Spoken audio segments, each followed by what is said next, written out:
All right. Good morning, everyone. Thank you for being here. Mic off. Hello? We need to do that. Testing. How's this? Is this good? That's all we got. So if you You want me to Yeah, use the that- handheld? so Okay. if we just turn that on. Okay, is this better? All right, good. Okay. So yesterday we heard about HPSC and other cutting edge technologies, and today we're going to go back to 1970s technologies. We're going to talk about Voyager. The Voyagers, Voyager 1 and Voyager 2, launched in 1977. The original mission plan was 5 years. They've been going now for 47 and a half years. They're in interstellar space. They're the only human-made objects that are in interstellar space and making scientific measurements and sending them back to the Earth. And I'm sporting my Voyager interstellar lanyard as a reminder of that. All right. I got a lot of material to cover. I'm going to try to get it all in the 1 hour that I have. Okay. So even though, well, the overview of the presentation is I'm going to tell you a little bit about the anomaly. It's very brief. Then I'm going to go into detail about how we diagnosed it, how we figured out what was wrong, and then into detail about how we fixed it. And I just want to say that even though I have the privilege of presenting this to you, this was just a huge team effort. I can't even begin to express how many people were critical in this, and it never would have happened without every single member of the team. Okay, so the anomaly itself. On November 14th of 2023, Voyager 1 just unexpectedly stopped sending meaningful data to the ground. And we were receiving a radio signal, but it was essentially just a string of all ones and all zeros. No data whatsoever. And by the time I joined the team, which was about a week later, the flight team had already concluded that the FDS, the flight data subsystem, was the most likely cause. The flight data subsystem is a subsystem on board the spacecraft that, among other things, is responsible for packaging the engineering, telemetry, and health information and the science data and sending it down to the ground. It's one of 3 subsystems on the spacecraft that have processors and associated flight software. The other 2 are the CCS and the AACS. This is a block diagram of the flight data system, kind of simplified, and it doesn't have all the detail. Key point here is there's a processor. There's actually 2 processors. They're redundant processors. The second one is not shown in this diagram. Each processor is connected to the 2 memories, memory A and memory B. Those are banks of RAM, 8K 16-bit words large, each one of those. That's where, of course, the flight software resides when it's executing, but it's also the only place on the spacecraft where the flight software resides. There is no non-volatile memory. That's it, basically. And memory B on Voyager 1 is crossed out here because in 1981, it suffered a failure, and it has been deemed unusable ever since. So we've been running single-string memory for all that time. And there were concerns that, of course, if memory A went out, that was the end of the mission. Okay, the processor is connected to, you see it has interfaces to the CCS, which is one of those other 2 computer systems I described, and the AACS. It's got interfaces to the MDS, the modulation, demodulation subsystem, so it can basically send data down to the ground. There's a whole bunch of other things there. We sent commands to try to test out as many of these different blocks as we could. But I think I'm not going to go into any more detail about that diagram for now. We did send a number of commands during the first few months, as you can imagine, to try to narrow things down, rule out certain possibilities. Many of the commands that we sent resulted in observable behavior that gave us some clues. In some cases, we were able to rule out certain components. You know, well, it clearly wasn't a failure of that component. But none of the commands, not one, resulted in even a single word of telemetry, nothing, no data whatsoever. We had commands to change the carrier frequency, and we could see the carrier frequency change as expected. We had commands to change from subcarrier low to subcarrier high. We could see the subcarrier change accordingly. We swapped between a number of redundant units, not all because some swapping was deemed much riskier than others, but we swapped between a number of redundant units.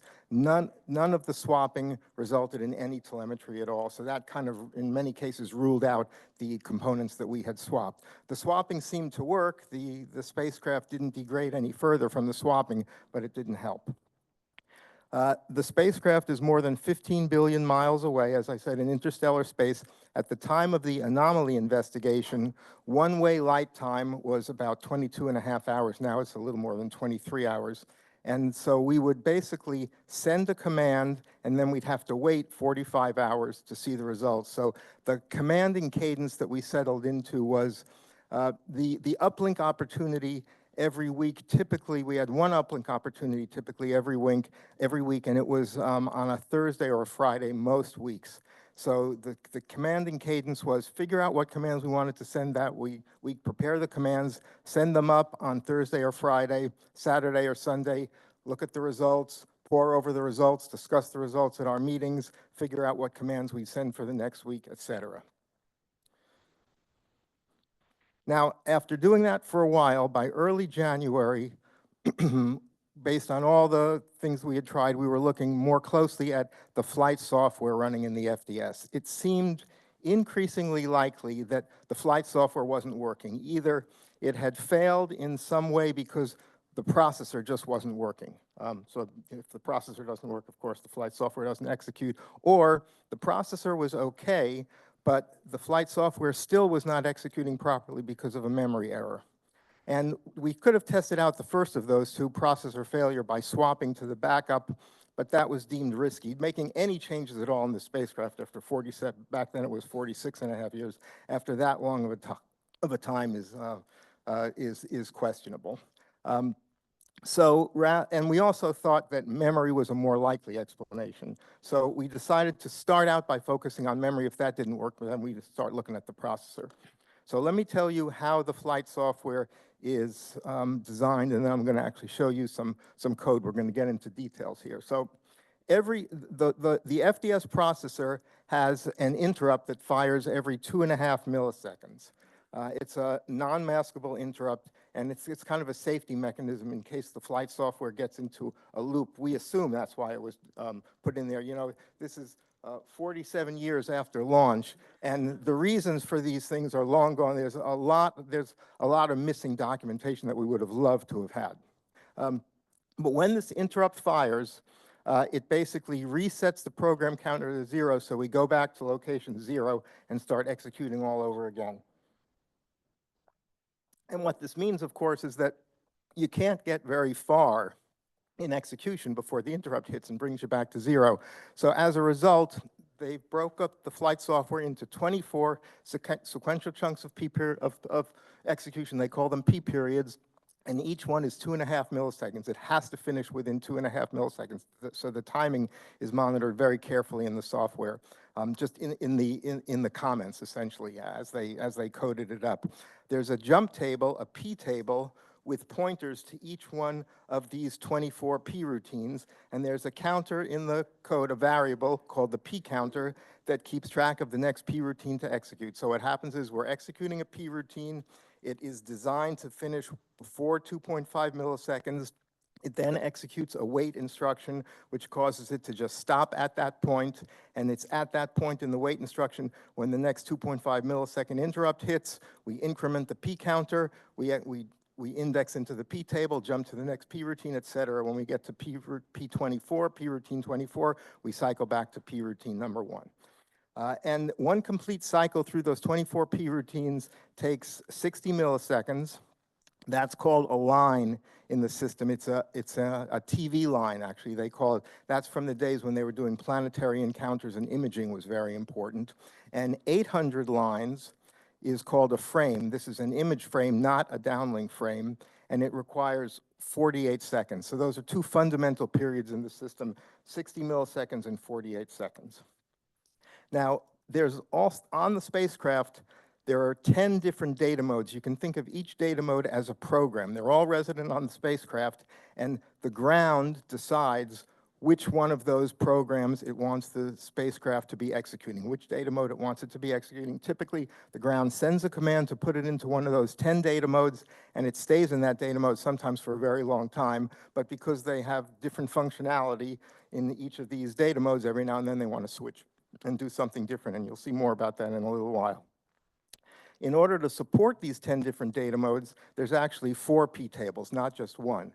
And the division of labor is the first p-table supports these 4 data modes. Those are all science data modes. The second p-table supports just EH12. That's engineering high rate telemetry, 1200 bits per second, engineering only data, health and status of the spacecraft only. The third p-table supports just EL40, very similar, engineering only telemetry, but much lower data rate, 40 bits per second, which is what we were using now before the anomaly, 1200 bits per second. We're too far away now to use EH12.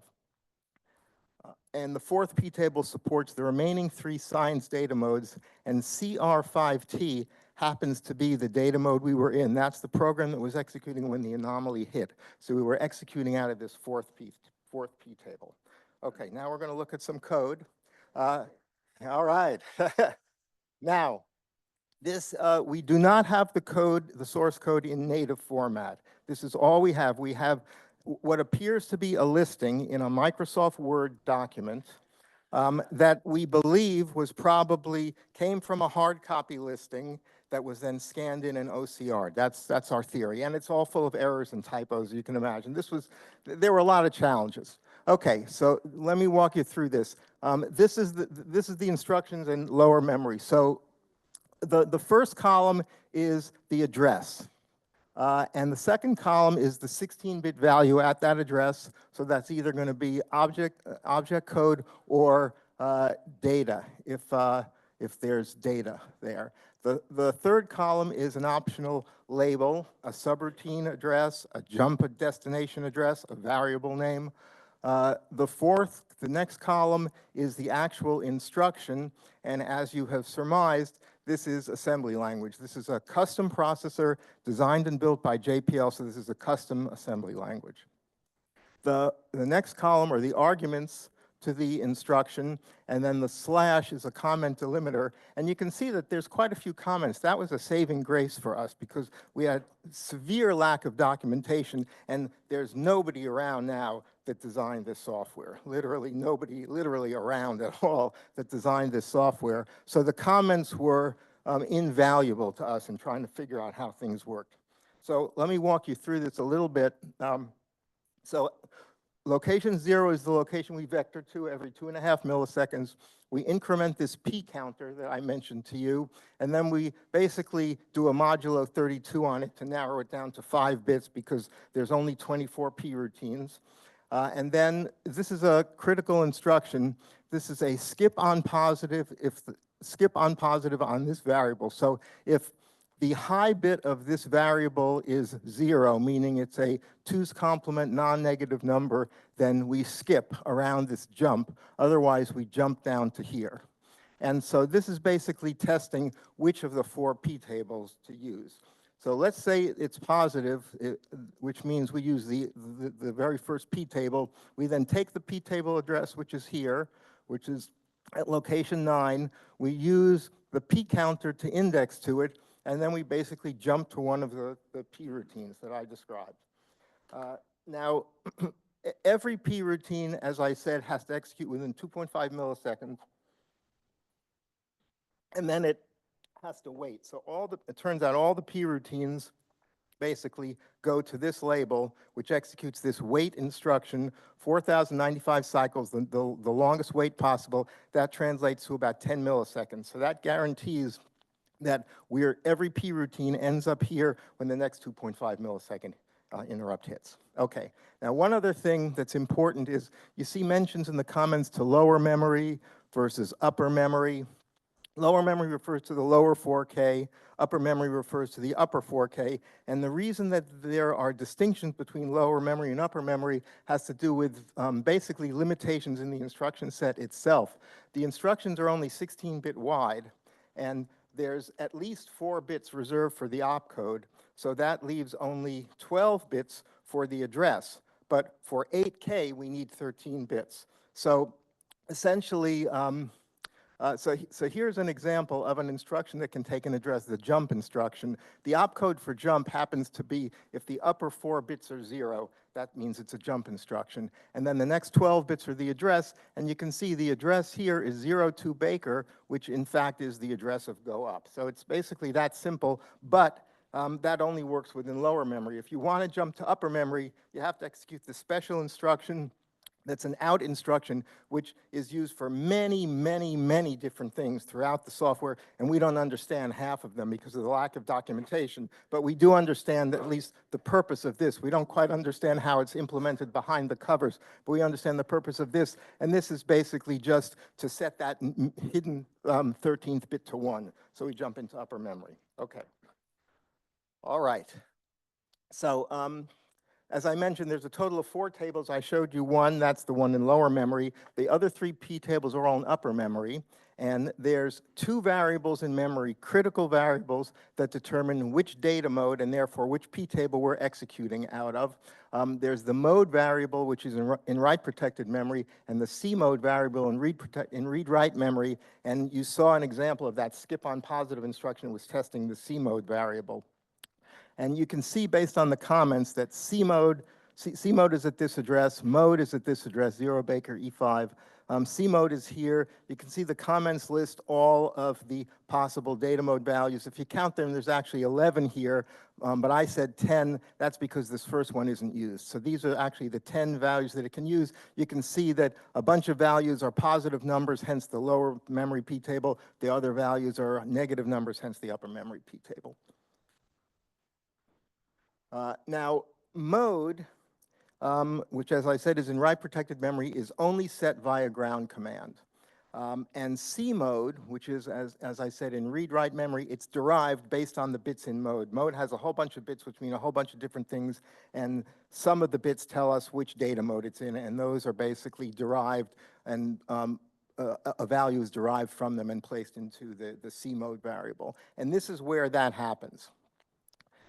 This is a subroutine called setmo, and basically what setmo is doing is it's checking to see if we're at line 800. If you remember, that's the last line in the frame. So this means basically every 48 seconds, this check will pass and it will jump into setmo A. If we're not at the last line, if we're not at a 48-second boundary, we just return. This is a return. So every 48 seconds, we check, what we do is we read the mode variable from memory and put it into register R1. This is a memory read that moves it into R1. And that's the only place in the code where the mode variable can be found, the only place in the source code. It's not read anywhere else. It's not written by the source code.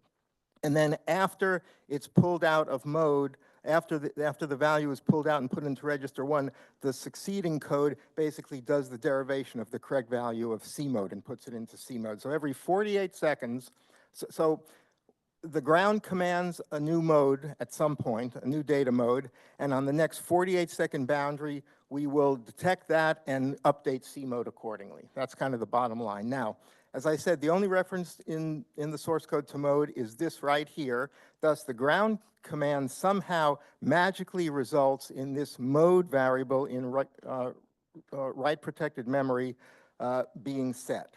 And setmo, this routine right here, is called by P24, the very last of the P routines in every P table.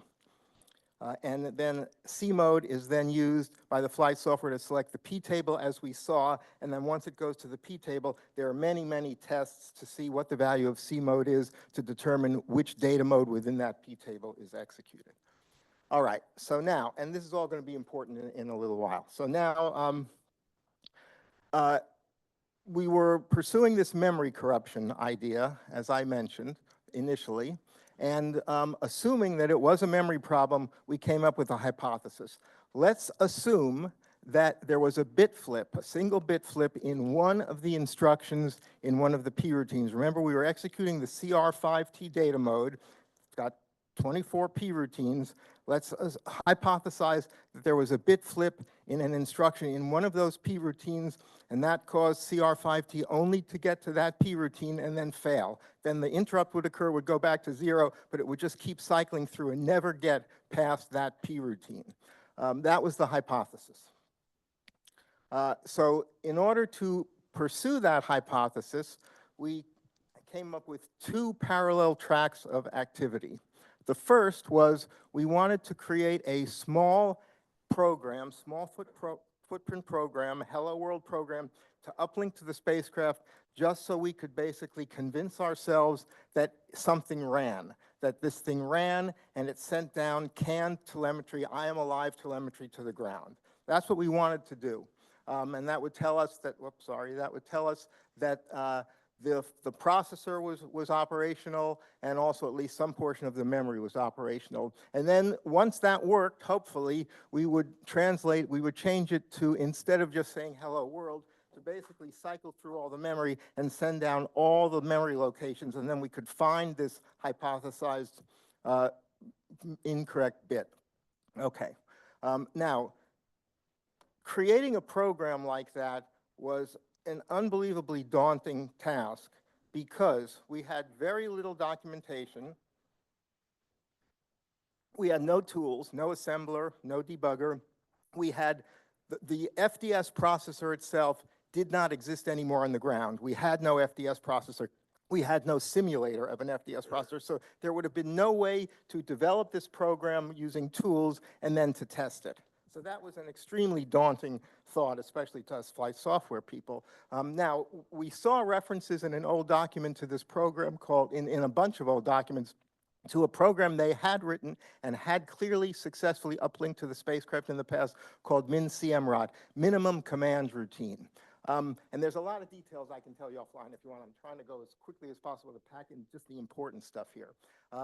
And what this MinCMROT command routine did, which was a small footprint program, was it allowed certain commanding capability from the ground, but what was of interest to us, it had a little bit of telemetry, I am alive telemetry built in so that the ground controllers could see that they had successfully put it on the spacecraft and it was successfully running.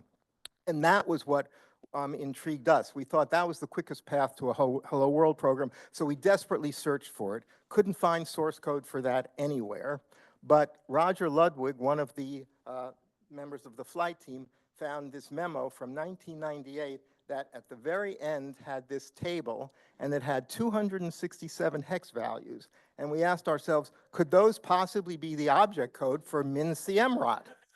So we set out to disassemble it all by hand because no tools, and then we had to reverse engineer it because disassembling it, it's still pretty cryptic, but we ended up doing all that, and it was clearly the object code for MinCMROT based on all of the MinCMROT descriptions we had read. And we even found a few instructions that appeared to be sending telemetry, and that was another problem with creating our own Hello World program. We had no idea how to send telemetry to the ground from software. There's no documentation that we could find about that. So now we had MinCMROT. So great, let's get it up to the spacecraft as soon as possible, then we can morph it into MinMRO and get our memory readout. But to uplink it, we needed to patch 267 words of memory in FDS. And the way to patch memory on this space in the FDS memory is to use a flight software supported command called patch this address with this value. And since 267 of those flight software commands, but there's no functional flight software. So we couldn't do that. So we had to resort to what we saw in documentation as described as a hardware memory load that could bypass flight software and load directly to addresses in memory via hardware. But this had never been used since launch. That was clear in all the documentations we read. They were really afraid of using it. So they bent over backwards not to use it, but we had no choice. So members of the flight team set out to figure out how to do it because we had no examples of it, and whether or not we could convince ourselves that it was okay, or we were going to make the spacecraft even worse. So that was a several-week effort that we commissioned. And so in parallel with that, while they're working on that, we came up with this other idea. So here's the idea. The hypothesis is we're stuck at this one place in CR5T, right? We can't get past that place. Well, let's command the spacecraft to go into all the other data modes and hopefully bypass that pathway through the software, right? Sounded good to us, so let's give it a try. The problem with that is that there's a lot of shared code. There's a lot of cases in the software where there are common subroutines called by all the P tables. Sometimes one P routine jumps directly into a different P routine. Sometimes it jumps into a P routine of a completely different P table. Therefore, this hypothesized bit flip could be in shared code that takes out all of the P tables, but we thought it was worth a try. So we pursued that while the flight team was trying to figure out how to do the hardware load, which we colloquially referred to as a hardware poke.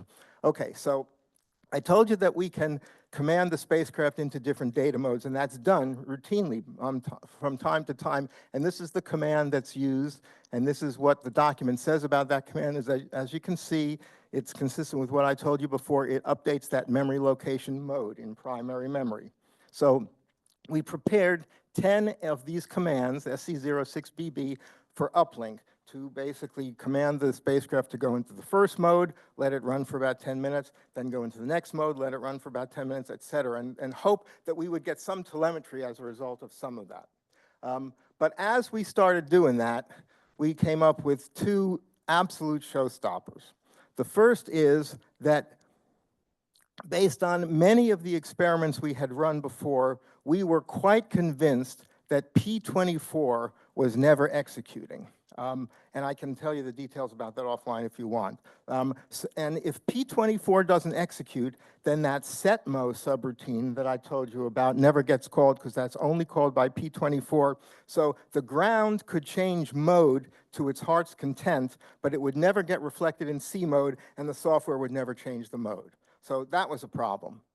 But in addition to that, we realized how this magic of setting the mode variable by command actually works, since there's no instruction, there's no source code anywhere that writes to the mode variable. It turns out that the SC06BB command is just an alias for a command, a software memory patch of location 0 Baker E5, the hard-coded address of the mode variable. So it required flight software even to do the SC06BB command, and flight software wasn't functional. We knew flight software wasn't running well enough to accept commands for a variety of reasons, so that wasn't going to work. So we were dead with that approach, so we had to resort to the dreaded hardware pokes to change mode and then calculate what the corresponding C mode value would be for that mode and put that into C mode. So we had to resort to the dreaded hardware pokes. We had no choice. We convinced ourselves that the hardware pokes might not kill the spacecraft. And it wasn't just hand waving, as you can imagine. We did a lot of analysis. We convinced ourselves, okay, there's reason to believe this just might work. So we prepared, actually, I'm getting ahead of myself here. So we prepared the 10 pairs of hardware poke commands. Poked mode and C mode for the first data mode, let it run for 10 minutes. Poke mode, C mode for the next data mode, let it run for 10 minutes, et cetera. And during those 10 minutes, we hoped something would happen that would result in some telemetry on the ground. So the big day came, February 23rd, Friday. We uplinked those 10 pairs of hardware poke commands, and we waited Sunday, 45 hours later, we waited with bated breath. I was sitting at home glued to my computer, and it was one of the most depressing days that I've had, certainly on this project, but at JPL. Because I had really high hopes for this. I was really heavily invested in this idea. We got this email from Greg Chin that basically gave all the details after the downlink, but the bottom line was, at this time, no joy. The ground data system saw no change whatsoever. It didn't see one iota of telemetry at all. So that was extremely depressing.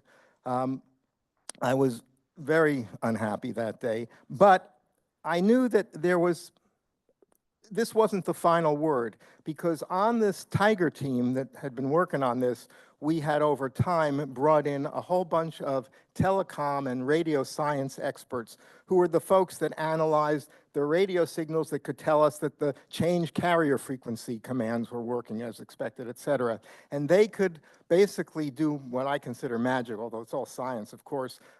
They could look at the OLR, the open loop recorder data, which to me in layman's terms just captured the raw radio signals as they were sending down. And they could look at the OLR data and do analyses on the OLR data. So I knew that those folks were going to be scrutinizing the OLR data from this downlink pass and seeing if they could find anything that changed on the spacecraft that correlated with the timing of any one of those commands. So I had some hope that maybe they'd find something.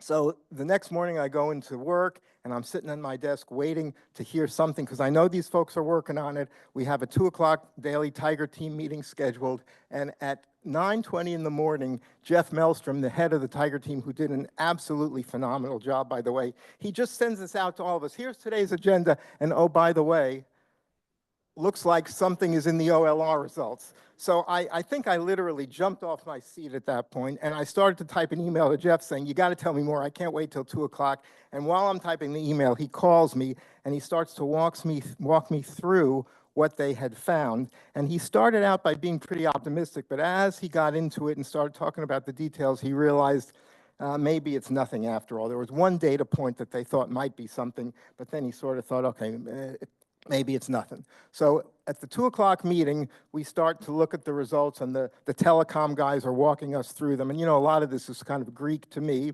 But these are the charts from a gentleman named Danny Kahan, one of these telecom wizards.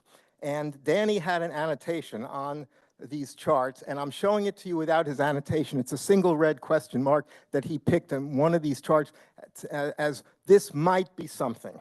And I'm just showing this to you without his question mark to ask you, can you possibly figure out where on this diagram it is? So here's the answer. The question mark is there. Okay, so obvious now that you see it, right? Okay, so the question mark is above 1747, and 1747 is when we gave this PB15 command. And one of the reasons that Jeff, as he was describing this to me over the phone the previous day, was getting less and less optimistic was he noticed that we changed the modulation index from 65 to 72 at the same time we issued that command, and he was thinking that might cause the things that Danny was focusing on. So there was a lot of spirited debate at that Tiger team meeting about that, and we all wanted to believe this was something, but we just couldn't allow ourselves to believe that. Bob Rasmussen, who's kind of legendary among the old guard at JPL, and he's retired, but he's been helping on Voyager for years now. He basically said, you guys are arguing about all this. I'm telling you, this is it. Forget about the modulation index change, this is it. And we wanted to believe him, but we just couldn't allow ourselves to believe it yet. But it turns out Bob was right, and that was it. The next day, Andrew O'Day, another one of these telecommunications absolute wizards, who was able to take the OLR data and essentially hand demodulate it, so that even if the ground data system couldn't find data, he could find data if there was any data there. And he sends this email to Jeff and CCs the rest of us and says, I think that I'm seeing something close to BPSK modulation at the time that command that Danny had identified was sent. And that was basically it. That was the moment. And the reason that was the moment is, think about it. All we had done at that time, 1747, was sent a command to change 2 variables in FDS memory, the mode variable and the C mode variable. The only thing on the spacecraft that knows about those variables, that does anything with those variables, is the FDS flight software. So if the spacecraft behavior changed at all in response to that command, it had to be because the flight software detected something and tried to do something. And so we knew at that point we had it. That meant that the FDS processor was working, so it eliminated this concern that we had to switch to the other processor. At least some portion of memory A was sound. We were really afraid that all of memory A was completely trashed. Luckily, that wasn't the case. The anomaly was very likely due to a memory corruption based on this. And the hardware pokes worked correctly, which was miraculous. So we were in good shape now, and from then everything started cascading. That was the breakthrough moment. So we sent some more commands.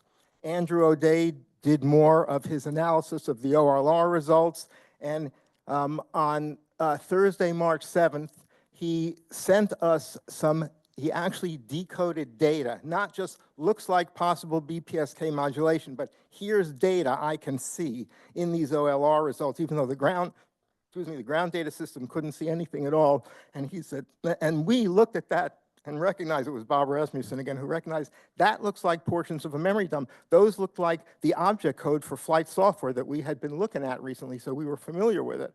And so then Andrew decoded data from another downlink pass, and he sent us that decoded data, and it was a ton of data, and it was a complete memory dump. It was a dump of the value at every single location in memory. We don't know how the spacecraft was doing that. It wasn't doing the normal send memory readout command because the formatting wasn't right. It was something different. We have some theories, but to this day, we don't know why. But basically, that gave us what we needed, and we found 256 contiguous words of memory that were corrupted at these addresses. And this is all in upper memory at these addresses, and the fifth bit of each one of those instructions or data was stuck at 1. So if the instruction or data already was supposed to have a 1 in that bit, it didn't make a difference, but for those that where it was supposed to be 0, it basically killed all of those instructions. And those 256 contiguous words contain subroutines that were shared by every single data mode in the system, like this core set of subroutines. So it's no wonder we stopped receiving anything, and it's miraculous that this experiment was able to do anything at all. And then Jim Donaldson, one of our hardware gurus, used some hardware diagrams to trace the problem to a single RAM chip. This is old technology, 256-bit RAM chip that basically was responsible for the 5th bit in each one of those 256 locations, and it was clear that chip had failed, essentially. So we had it. That was just wonderful. And this is an example of, so this is the code from 1400 to 14 Fox, just certain pieces of it. These are all the labels, the names of subroutines that fall into that area, and a little bit of data. If you count them, there's 11 subroutines, and every single one of those 11 subroutines has at least one instruction in it that was trashed. There were no subroutines that were spared just because they happened to need that bit 5 to be 1. So here's an example of the corruption. This PWD instruction is supposed to look like this, 7829, but instead it was changed to 7839. So that was it. And then just to finish off things, we did, I'll go a little out of order here. We did uplink and run min-simrot using the hardware pokes command, and it worked. We could see the expected telemetry. That was beautiful. We had already morphed it on the ground into Hello World just in case this worked. So once that worked, we uplinked and ran this min-RO program, and it worked. So for any future anomalies, we actually have this program we can uplink that will basically, a small footprint program that will send out the contents of memory. So that's the diagnosis. And how am I doing on time? Okay, all right, so it's going to be a race. All right, so now the fix.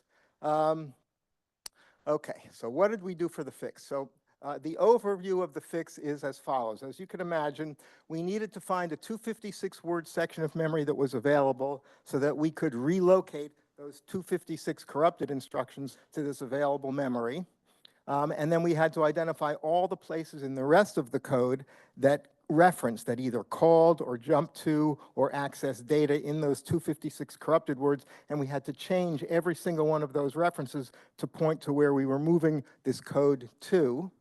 And we wanted to do this using upper memory only, since the trashed code was in upper memory, and for the reasons I described, that's why I told you about upper versus lower memory. Jumping from upper to lower memory is a little more complex and it's error prone, and this was going to be a risky enough proposition without moving things into lower memory, so we wanted to stick to upper memory. So what were the challenges? Well, as I said, this is a JPL design processor with a custom instruction set. We had a document that described it. The document was largely accurate. It had a few errors, but it was largely accurate, but it was very incomplete. There were many things about the processor architecture and the instruction set itself that it just didn't discuss. And there was a reference to an appendix that we couldn't find, so it was very incomplete. So we were operating on really incomplete knowledge, which made us very nervous. We had, as I say, no native source code files. We had that listing. It had errors. We had already found errors in it. We wondered what other errors were there that we hadn't found. And there were typos all over the place, and we're going to now be doing all this hand tracing through the code, and we're going to be relying on a listing that may not even be right. So our hand tracing may come up with incorrect results. We had no tools, no assembler, no simulator, no test bed, as I mentioned, nothing. So testing was impossible. And also, we were under very strong time pressure to get this done as soon as possible because the flight team was extremely antsy that they had gone for months without seeing any telemetry from the spacecraft. And the spacecraft is so old that they were afraid other things might have failed in the interim. So they were visibly, palpably nervous about this. So there was a lot of pressure to get this done as quickly as possible. And to boot, we couldn't find 256 words of available memory. So how did we address those challenges? One, we broke it into two phases. First, we would just do the work needed to restore engineering telemetry mode. We'd only move the corrupted routines that were used by engineering telemetry mode. And hopefully that would work, and then we'd do the science modes. And in order to get the available memory, as I told you, EH12 is no longer being used, so we could sacrifice the EH12 code space, which gave us well over 256 contiguous words. But unfortunately, because of sharing, as I mentioned before, there was a lot of EH12 code that was used by other data modes. So we couldn't overwrite that code. Those portions of memory were not available for relocation, because if we overwrite those portions of memory, we'd break these other data modes. So we had to do an analysis to address that. And in the end, we couldn't find even one 256 word contiguous portion of EH12 memory when we took out all of the shared portions. So we knew we were going to have to break these subroutines up into pieces, basically, in order to fit them into the available EH12 memory. And we had to modify the binary instructions. We had no assembler. There was no way we had time to build an assembler. We used to talk about test by inspection, but I was thinking about this as I was rehearsing this presentation and thinking there was no testing at all. This was just inspection. I mean, literally no testing. I had never before contemplated uplinking any modifications to a functioning spacecraft without first testing the heck out of it on the ground. And we had to do this, so I was frankly terrified. And so we enlisted help from some people to provide additional pairs of eyes, because this was all going to be done manually and by inspection. And one mistake would have resulted in the thing not working, and we wouldn't have known why. We first brought on a gentleman named Matt Weddy, who ended up being great, and he quickly found a mistake I had made, which I'll show you about, I'll confess, in a little while. But it became clear to us that we needed this second pair of eyes for quite some time, and Matt's availability was limited because of other obligations he had on lab. So I thought of a gentleman named Armin Arslanian that I had worked with on Psyche, and I thought Armin did a truly outstanding job on Psyche. So I gave Armin a call, and he was interested. And so we worked with his management, including Eddie Benowitz, his group supervisor. Thank you, Eddie, who basically made this happen as quickly as possible. And there was also a gentleman on the Voyager side, Kareem Badaruddin, who made it happen from the Voyager point of view. And Kareem basically made things run smoothly through this entire Tiger Team effort. He was awesome. So we brought Armin on, and from that point on, Armin and I were joined at the hip, working on this thing together. We created an extensive checklist of all the possible things that we thought might go wrong, and we just kept iterating over it. Every time we came up with a new analysis or a new patch, we would take this checklist and run it against the new analysis or the new patch, and just over and over again iterated. And in multiple iterations, we found some things that we missed the first time around. and we just had to accept that we would never achieve 100% confidence. How am I doing? Oh, all right. So let me tell you about the engineering telemetry patch, and I'm going to skip over some details just so I can maybe save some time at the end for questions. So the engineering telemetry patch, the patches really consist of two separate patches. There's the first patch, a set of address value pairs at this address, put this value at this address, put this value. There's two patches. The first patch basically is to relocate the corrupted code to the new area, breaking it up into pieces and fitting it into the available EH12. I'm sorry, I'm very sorry. my New York mannerisms here. Sorry about that. So the first patch does the relocation, moving the corrupted code and breaking it up into pieces so it can fit into the available EH12 memory. And then the second patch fixes up all the references to that code that have to be fixed up. So two different patches. The first patch ended up requiring most of the analysis that applied to both patches. So first we had to find those contiguous subsets of EH12 code that weren't used by any other data mode, and that required tracing back through the call trees. For every single label in EH12 that might be a call destination or a data access destination, we had to backtrace through the code to see if those backtraces led to anything other than EH12, and if it did, then that label in the code past it was not available. But that was a very error-prone task because, as I said, there are typos in the listing itself. So using the labels to do backtracing was inherently not going to be reliable. And here's a real example of one such error. These are two consecutive locations in memory that each jump to the same place. This happens to be the ELP table, and that by itself is not a problem. That sort of thing happens all over the place in the code, but you can see that that source code doesn't match the object code. Here the destination is 1 echo 8, here the destination is 1 echo Baker. So which is incorrect? Is this incorrect or is this incorrect? So looking at memory readouts from before the anomaly, we determined this was incorrect and this was correct, but that kind of reminded us that, you know, tracing just using the labels is not going to be good enough. So we also traced using the addresses that were embedded in the object code. We did backtracing using the addresses in the object code itself, the addresses of every single EH12 label, but even that wasn't foolproof. Armin found a very interesting example, which I'm happy to tell you more about offline, where there was an instruction such that if there was a type that referenced the label in its argument, and if there was a typo in that label, using the object code would have not revealed it because it only used a portion of that address, not the entire address. And the risk here is if we missed something, then we would relocate to a portion of EH12 that other data modes used, and we'd break the other data modes, and we wouldn't know why.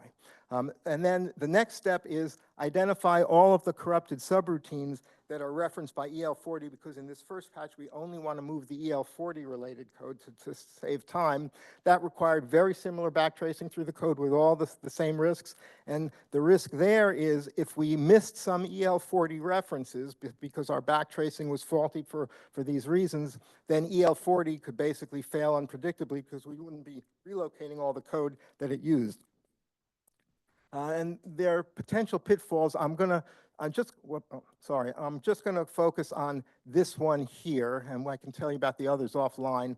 This is the situation that Matt found, the error that I had made that Matt found. So this is the EHP code, EH12 code, and I was looking to see which EH12 labels, which portions of EH12 are available, are not shared, so they're available for relocation. And I concluded that EHP1A is not available because backtracing revealed that there was some non-EH12 code that led here. So that meant this instruction, this location, and also this location were not available as relocation destinations. But my incorrect analysis led me to believe that EHP1L1 was available, so the code starting here and below could be trashed, could be overwritten by relocation. And it's kind of a boneheaded mistake when you look at it, but I made it, and luckily Matt caught it. You can see that this instruction, it says, the comment says increment, but it's really an increment and skip. And if that skip is taken, it's going to go past this jump and jump into here. So if other data modes can come here, then other data modes can also come here. So skip instructions ended up being the bane of our existence in this effort. And again, I'll tell you about some of these other things offline if you like. So here's an example, one of the, I think it was 2 errors that I made that Armin found. And this one was found, I think, after multiple iterations, checking and rechecking. And luckily, he found it just before we were getting ready to uplink the patch. So we had to delay the patch by a week, which was a little embarrassing for me, but that's luckily Armin found it. So here's the problem. It's also a skip instruction. Mod 15 is a subroutine in the corrupted space. So mod 15 is one of the routines that had to be relocated, and it also had to be broken up into pieces for the reasons that I described. And I boneheadedly chose to break it up here and move this PWD and all the following instructions to somewhere else, and then replace the PWD with a jump to this next area. But because there's a skip instruction right before that, that's not going to work, because the skip instruction could cause us to jump over this jump that I was adding and then execute code it wasn't supposed to execute. And luckily, Armin noticed that just before we uplinked the patch. And this SRB, the register B thing, is another interesting thing. I'll tell you about that offline if you're interested. And then what we had to do is, for all of the code that we were relocating, that code itself had jumps inside of it, within it. And we had to make sure that we fixed up all those references. And if that code had been broken up into different pieces, those jumps could be particularly risky. You had to be very careful that you were jumping to the right place. So we had to do all that by hand.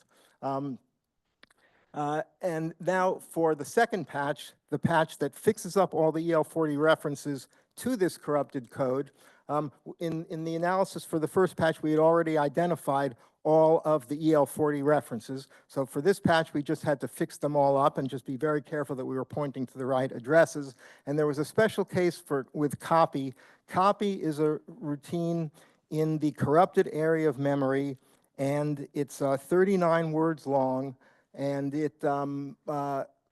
we realized it was unnecessary because it copies data from memory A to memory B, and memory B is out of commission. So rather than moving copy and accepting the risks inherent in any kind of move, we just decided to no-op the calls to it, which we did, but there were some side effects from copy, and we had to make sure that by no-opping it, all the callers wouldn't break, and we convinced ourselves they wouldn't break, so we just no-opt copy. So finally, we had the patches ready for each one, and just like we had a checklist that told us what to check for in all of our analyses, the checklist also included all sorts of things to check in the patches themselves to make sure the patches reflected what we intended to do. And again, I'm not going to go into details here, but we went over that ad nauseum, and we just kept iterating and iterating on these checklists until the day for the uplink. The day for the uplink came.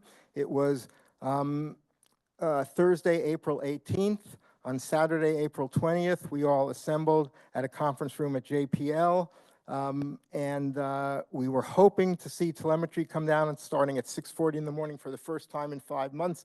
But Armin and I were extremely nervous because we knew all the things that could go wrong, and we probably gave it, a 50-50 chance, if that. And 6:40 comes and goes, and there's nothing. The flight team is assembled around the table with their laptops waiting to see something. They see nothing, and then all of a sudden somebody says, "We're in sync," and all of their laptops start populating with telemetry for the first time in 5 months. And yep, so that was a great day. And there's Armin smiling. He's a little more self-composed than I am. And that's a better picture of Armin. And there's many of the team members, not all of them, and there's what the telemetry screen looked like. And so very quickly, let me just tell you, that wasn't the end, because now we had to do the same thing for the science patch. But now we knew that the methodology was sound. So we proceeded to do the science patch. We had one problem. There wasn't enough available memory in EH12 anymore. We had used most of all the available memory. So we had to scrounge for other memory. A member of the flight team pointed us, it was actually Sun Matsumoto, who had many talents, and one of her many talents was going through thousands and thousands of documents and finding little gems of information that we desperately needed. And she came up with this memo that basically talked about free memory. We checked it against the memory readouts to convince ourselves it was free. And so we were able to basically scrounge additional free memory. We sent up the science telemetry patch on May 10th. May 19th, we got the first confirmation that it worked, and we were back in CR5T mode, which is where we were when the anomaly struck. And then the remaining two science data modes that are still in operation today, it took a few months because the spacecraft team had to basically get the spacecraft fully operational. The science instruments, the scientists had to be involved, but by July 27th, those were fully confirmed as well. And two very quick slides, courtesy of Armin, to give you a graphical sense of what this consisted of. This slide shows the 256 locations. The y-axis is the upper memory addresses from roughly 4K to roughly 8K. These are decimal addresses. And this shows basically where the corrupted instructions were, so it's just a linear line because they're all consecutive addresses. So the blue line are the corrupted instructions, and then the orange lines are where we relocated those pieces to. So this portion, which was the first third of the get EID subroutine, was relocated down here. And then get EID had to be broken up into three pieces. The second piece was relocated here, and a jump was added here. And then the third piece was relocated here, and a jump was added there, et cetera. So, and this is all the EH12 available memory. And then for the science data mode, we had to basically go up here. The total amount of available EH space that wasn't shared by other data modes was 41%, and we used 39% of EH12, so we used almost all of the available space. There were only a few bytes, a few words here and there. And we also had to, as I said, modify the instructions of the relocated code itself, and that constituted 17% of those instructions that were moved also had to be modified. And the last graph, also courtesy of Armin, is this shows you all of memory from 0 to 8K, and this shows you every single one of these blue dots is a single instruction that had to be modified in order to point to the relocated code, and a few other miscellaneous modifications like the additional jumps that we had to add. And there are 89 of them, and you can see they're spread all over the place, even lower memory, upper memory. You can see that this was just a devastating corruption. And that's it. All right.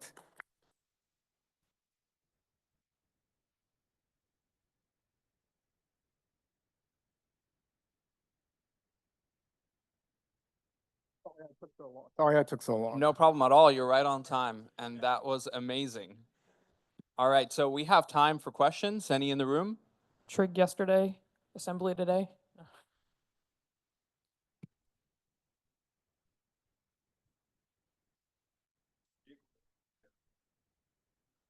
Sorry, we're gonna pass the mics. So if you want to raise your hand, we'll get you a mic. Yeah. Hi, how you doing? Did you ever figure out why they didn't want to do the hardware pokes?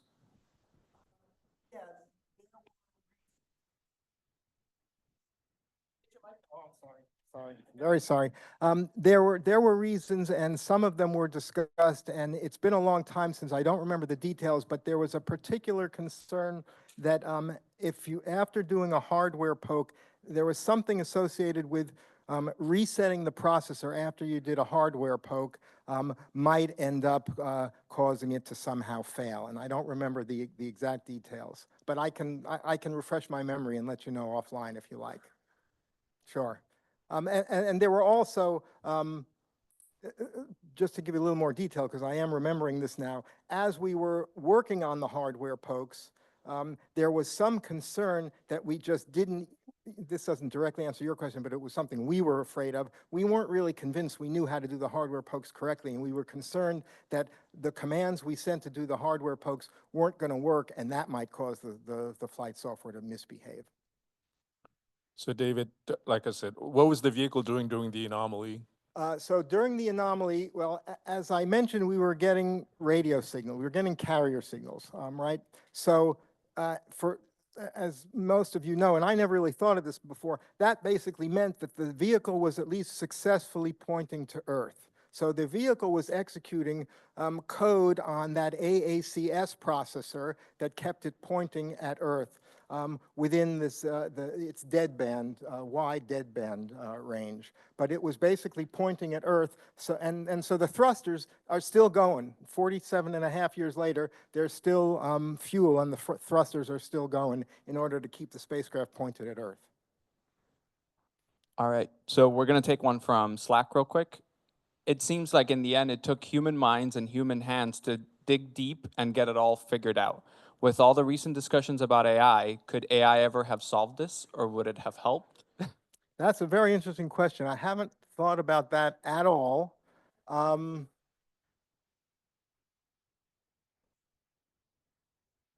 You know, the only thing I can think of, this is going to be kind of a simplistic thing, but if AI and machine learning essentially is able to gobble up all of the data, we have thousands and thousands of Voyager documents, and people, including Sun Matsumoto, spent a lot of time digging through those documents to try to find information that was relevant to us. So maybe machine learning would have basically gotten all that information into some sort of model and been able to find the answers to some of our questions. And that would have been a boon for us, actually. Okay, we'll take one from the room.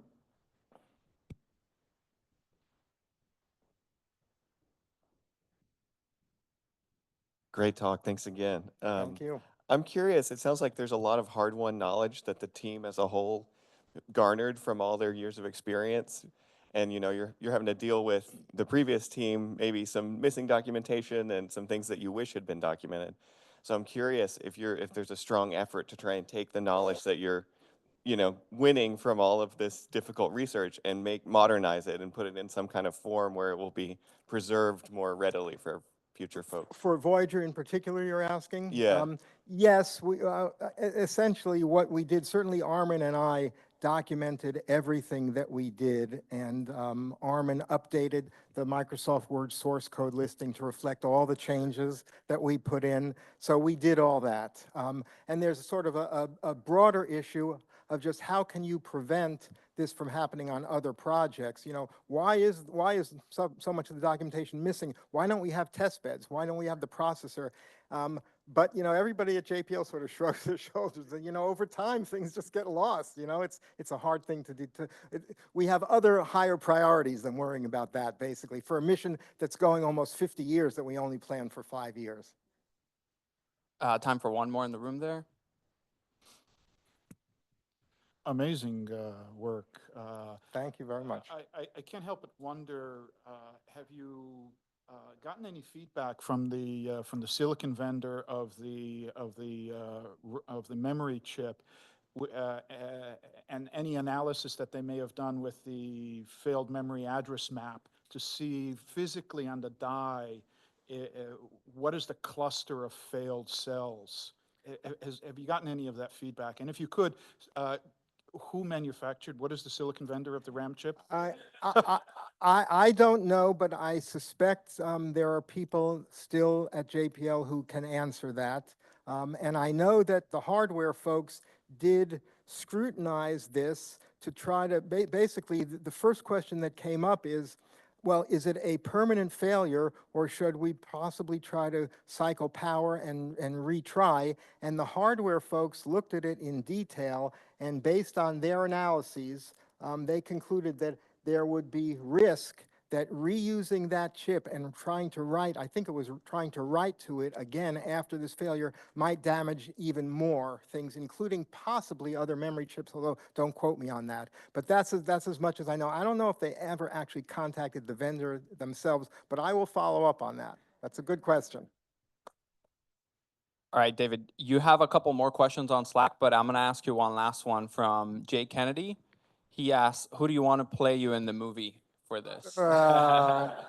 That's very sweet. And like I said, we'd have to get a whole huge cast of characters, because there were so many people that did this, so many people. Thanks a lot. That's very nice. All right, round of applause for David. Thank you.